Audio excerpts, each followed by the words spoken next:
What I'm about to tell you is considered highly classified. On December 31st, we're expecting a large number of enemy forces.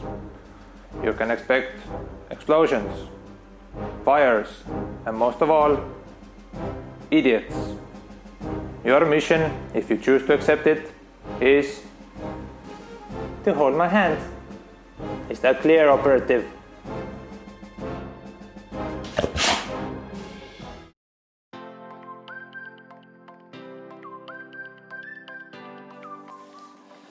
Welcome back to Pocket Puppy School. This is part 2 out of 4 of training Thunder Buddies. Last week we started training by using a firework sound and showing our dog that just hearing the sound is not scary at all.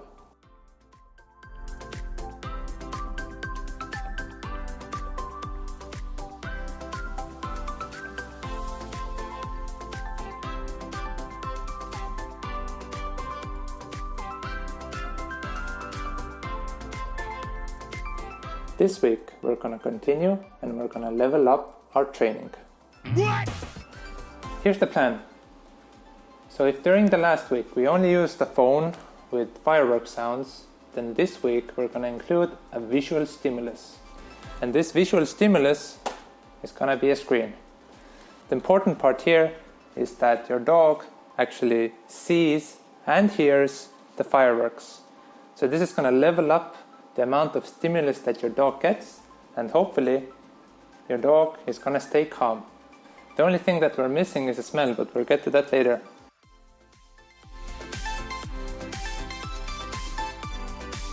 As for the training method, it actually stays exactly the same as last week.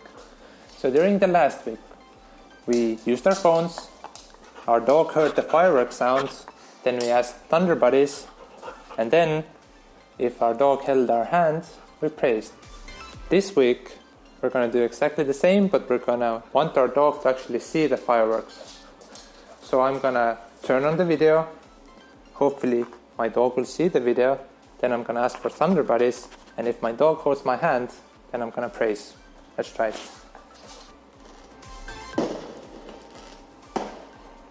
Thunder Buddies. You see, eye contact, looking at the fireworks. Thunder Buddies. Yes, good Thunder Buddies. So, she sees the fireworks and she decides to hold my hand. This is exactly what we want.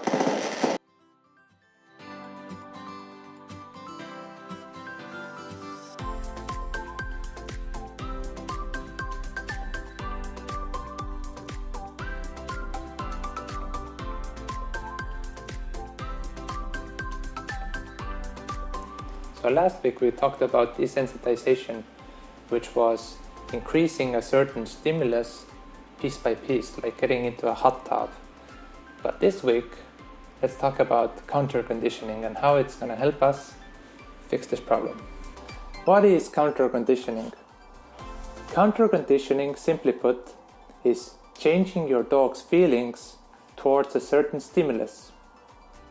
There's two types of counter conditioning. There's passive and active, and we are practicing using the active approach. So, if we want to train our dog using the passive approach, then we don't have to do anything more than treat our dogs every time there's fireworks.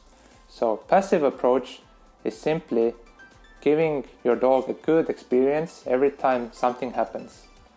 This is a very good approach because your dog will start expecting good feelings when something bad happens, and it gives pretty good results. But when we want to train our dogs using the active approach, then there's a small difference. The small difference is that we want our dogs to be involved in the process. So in case of fireworks, we want our dogs to hold our hand. And this tiny change has a huge impact because our dogs actually have to think about what they have to do.